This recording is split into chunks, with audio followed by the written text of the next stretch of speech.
আসসালামু আলাইকুম, সবাই কেমন আছেন? আশা করি আল্লাহর অশেষ রহমতে সকলেই ভালো আছেন। আমি গ্রামের বাড়িতে আমার পরিবার নিয়ে, আমার মেয়ের জামাই এবং নাতিন সবাই মিলে ডাঁটা শাক তুলছে। গ্রামের এমন পরিবেশ দেখে আমার মেয়ের জামাই তো অনেক খুশি। 1.5 মাস আগে এই শাকের বীজগুলো ছিটিয়ে দিয়ে গেছিলাম, এবার এসে মোটামুটি খাওয়ার উপযুক্ত হয়েছে। আপনাদের অনেক অনেক ধন্যবাদ ভিডিওগুলো দেখার জন্য। সবাই ভালো থাকবেন, অনেক অনেক ভালো থাকবেন। আল্লাহ হাফেজ।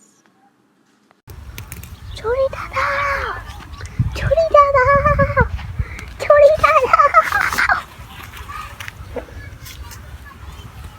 নাও।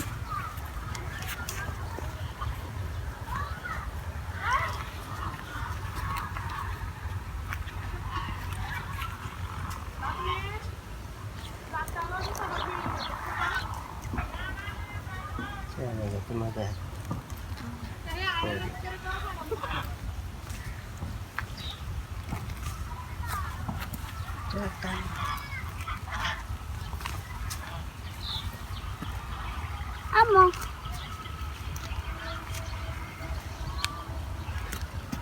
আগাছা হয়ে গেছে।